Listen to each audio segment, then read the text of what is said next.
لہذا اب اس امت کی ذمہ داری ہے کہ وہ اسلام کی دعوت کو دنیا کے کونے کونے تک پہنچانے کا کام سر انجام دیں، اور اس کام کے لیے جو ممکن ذرائع اختیار کیے جا سکتے ہوں وہ کیے جائیں۔ اس سے معلوم ہوا مائی سسٹرز کہ ہم لوگوں کو اللہ تبارک و تعالی کے اور نبی صلی اللہ علیہ وسلم کی تعلیمات کے جو احکام اور اللہ کے جو پیغامات ہم تک پہنچے ہیں، اور ہمیں دین کا جو علم ہے، دین کی جو تعلیمات ہمیں معلوم ہے، حاصل ہوئی ہیں، انہیں ہم دوسروں تک پہنچائیں۔ یہ ہماری ذمہ داری ہے، اور اس کو پہنچانے کے لیے جو بھی ذریعہ ممکن ہو سکے ہم اس ذریعے کا استعمال کریں، جیسے کہ ہم آج موبائل کا استعمال کر رہے ہیں۔ دنیا میں کتنے لوگ، کتنے علماء کرام، کتنے مبلغات، کتنی داعیات، کتنے داعی اور مبلغ دین موبائل کے ذریعے سے دینی تعلیمات کو نشر کر رہے ہیں اور اپنے فرض کو انجام دینے کی پوری کوشش کر رہے ہیں۔ ہمیں بھی چاہیے کہ ہم بھی اپنے اس فرض کو ادا کرنے میں آگے بڑھیں، بالکل پیچھے نہ رہیں۔ نبی خود سب سے پہلے اپنی نبوت پر ایمان لاتا ہے۔ اس جملے سے معلوم ہوا کہ ہر نبی اور ہر رسول پر یہ فرض ہوتا ہے کہ سب سے پہلے وہ خود اپنی نبوت اور رسالت پر ایمان لائے، پھر دوسرے لوگوں کو دعوت دے، اور تمہارا یہ نبی یہ امی بھی سب سے پہلے اس اللہ اور اس کے کلمات و ہدایات و ارشاد پر ایمان لا چکا ہے جو زمین اور آسمان کی سلطنت کا خالق اور مالک ہے، اور خود تمہاری زندگی اور موت کا بھی مالک ہے۔ اس کے علاوہ کوئی عبادت کے لائق نہیں اور نہ ہی کوئی کارساز ہے، لہذا اگر ہدایت چاہتے ہو تو اس پر ایمان لا کر اس کی اتباع کرتے جاؤ۔ آیت نمبر 159، وَمِن قَوْمِ مُوسَىٰ أُمَّةٌ يَهْدُونَ بِالْحَقِّ وَبِهِ يَعْدِلُونَ۔ وَمِن یعنی اور سے، قوم موسیٰ علیہ السلام کے قوم، امتن ایک گروہ، یہدون ہدایت دیتا ہے، بالحق حق کی، وبہ اور اس کے مطابق، یعدلون انصاف کرتے ہیں۔ اور موسیٰ علیہ السلام کی قوم میں ایک گروہ یعنی ایک فرقہ یا ایک جماعت بھی کہہ سکتے ہیں، ایسی ہے جو حق کے مطابق ہدایت کرتے ہیں اور اسی کے مطابق انصاف کرتی ہے۔ ہر معاشرے میں کچھ انصاف پسند لوگ بھی موجود ہوتے ہیں، انصاف کرنے والے، انصاف کو چاہنے والے۔ اس سے مراد یہ بھی ہو سکتا ہے کہ نبی صلی اللہ علیہ وسلم کے دور میں یہود کے گروہوں میں سے ایک گروہ انصاف پسند موجود تھا، اگرچہ اس گروہ یا اس جماعت کی تعداد کم تھی۔ البتہ اس آیت کو صرف نبی صلی اللہ علیہ وسلم کے دور سے مخصوص کرنے کی کوئی وجہ نہیں، بلکہ موسیٰ علیہ السلام کی قوم میں نبی صلی اللہ علیہ وسلم کے دور تک ایک ایسا انصاف پسند گروہ یا جماعت موجود رہی ہے، تو یہ زیادہ مناسب ہوگا، جیسا کہ رسول اللہ صلی اللہ علیہ وسلم نے فرمایا کہ اگرچہ میری امت 73 یعنی 73 فرقوں میں بٹ جائے گی، تاہم ان میں سے ایک گروہ ایسا ہوگا جو تا قیامت حق پر قائم رہے گا۔ ایک بار پھر بتا دوں، گروہ کا معنی آپ اسے جماعت کہہ سکتے ہیں،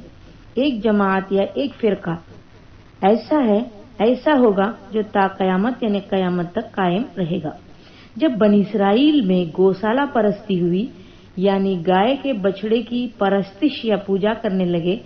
اور اس کی وجہ سے وہ بڑے شرک میں مبتلا ہو گئے، تو اس وقت بھی ان لوگوں میں ایک جماعت انصاف پسند تھی جو دوسروں کو ہدایت کر رہی تھی، ان لوگوں کو تلقین کر رہی تھی کہ دیکھو تم جو ایک گوشالہ پرستش کر رہے ہو یہ مناسب نہیں ہے۔ آیت نمبر 160، وَقَطَّعْنَاهُمُ اثْنَتَيْ عَشْرَةَ أَسْبَاطًا أُمَمًا وَأَوْحَيْنَا إِلَى مُوسَىٰ إِذِ اسْتَسْقَاهُ قَوْمُهُ أَنِ اضْرِب بِّعَصَاكَ الْحَجَرَ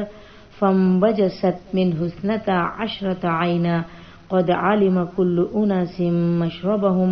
وَظَلَّلْنَا عَلَيْهِمُ الْغَمَامَ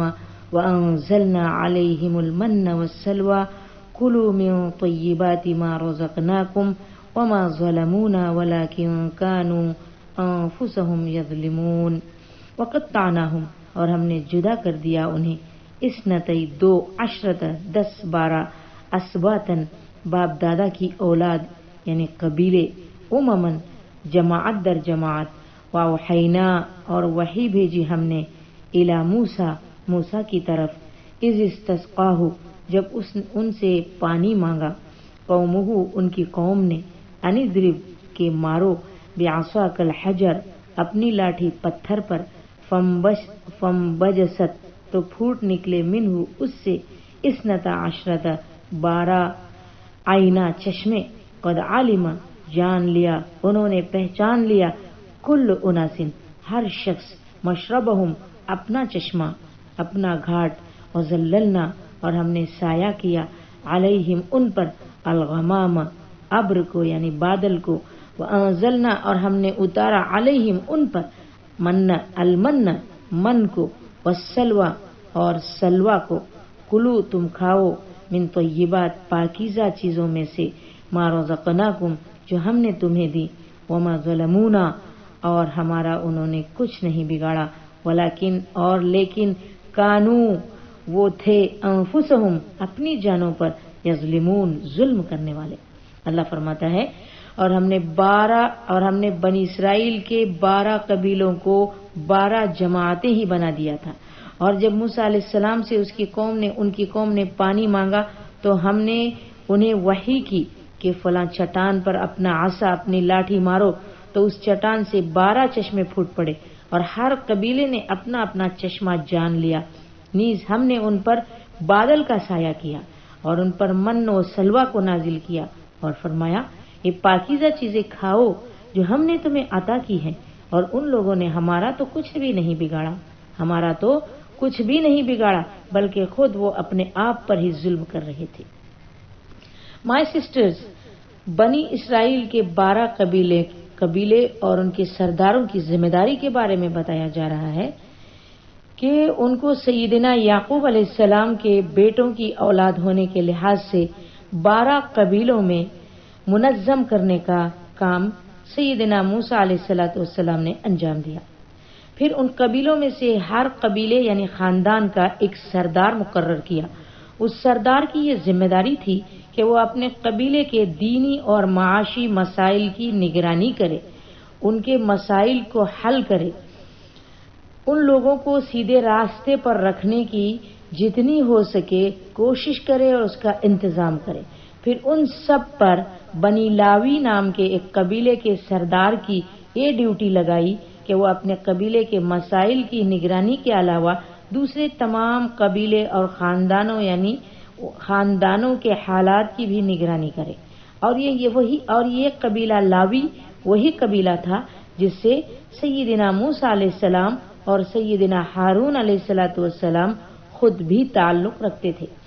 وادی سینا میں بنی اسرائیل پر اللہ تبارک و تعالیٰ نے انعامات کیا، بادل سے سایہ کیا، من سلوہ کا نزول کر کے انہیں کھانے کا انتظام کیا، 12 چشمے پھوڑ کر ان کے پانی کا انتظام کیا۔ اللہ تبارک و تعالیٰ اس آیت میں بنی اسرائیل پر کیے گئے ان 3 احسانات کا ذکر کر رہا ہے۔ یہ اس دور کے واقعات ہے جب بنی اسرائیل کو 40 سال کے طویل عرصے یعنی ایک لمبی مدت تک کے لیے وادی سینا میں روک دیا گیا تھا، کیونکہ ان لوگوں نے جہاد کرنے سے انکار کر کے بزدلی اور پست ہمتی کا مظاہرہ کیا تھا۔ اس میدان میں دور تک کہیں بھی پانی کا نام و نشان نظر نہیں آتا تھا، اور نہ ہی کوئی کھانے پینے کی چیز ملتی تھی، اور نہ کہیں کوئی سایہ یا ان کے رہنے کے لیے کوئی مکان نظر آتا تھا کہ وہ وہاں جا کر دھوپ سے پناہ لے سکیں۔ گویا ان تینوں چیزوں سے ہر چیز انسان کی بنیادی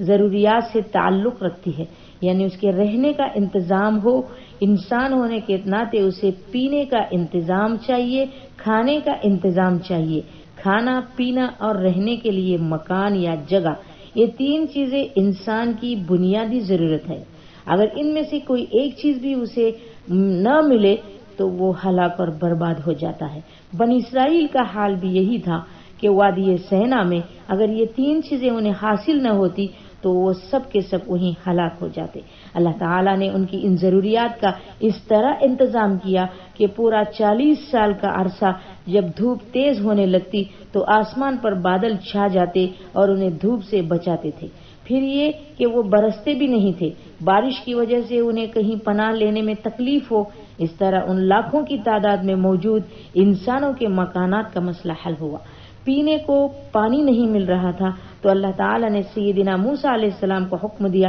کہ وہ چٹان پر اپنا عصا مارے، اس سے 12 الگ الگ چشمے پھوٹ نکلے اور یہ چشمے بھی اس طویل مدت میں بہتے ہی رہے، کبھی کوئی چشمہ سوکھا نہیں اور انہیں پانی پینے کے لیے تکلیف نہیں ہوئی۔ منت سلوہ کو اتارا اور جتنی انہیں ضرورت تھی اسی مقدار میں نازل کیا جاتا رہا۔ اس طرح ان کے خوراک کا اور غذا کا مسئلہ بھی حل ہوا۔ اللہ تعالیٰ نے انہیں ہر طرح کی آسانی فرمائی، لیکن انہوں نے اللہ کی نافرمانی کی۔ آخر میں اللہ تعالیٰ فرماتا ہے کہ انہوں نے ان نافرمانیوں کی سزا انہیں خود بھگتنی پڑی۔ ان کی نافرمانیوں سے اللہ فرماتا ہے کہ ہمارا کوئی نقصان نہیں ہوا۔ اللہ تعالیٰ مجھے اور آپ کو ان آیات پر، اللہ کے احکامات پر عمل کرنے کی پوری توفیق عطا فرمائے۔ آیت نمبر 161 انشاءاللہ آئندہ۔ والسلام علیکم ورحمۃ اللہ وبرکاتہ۔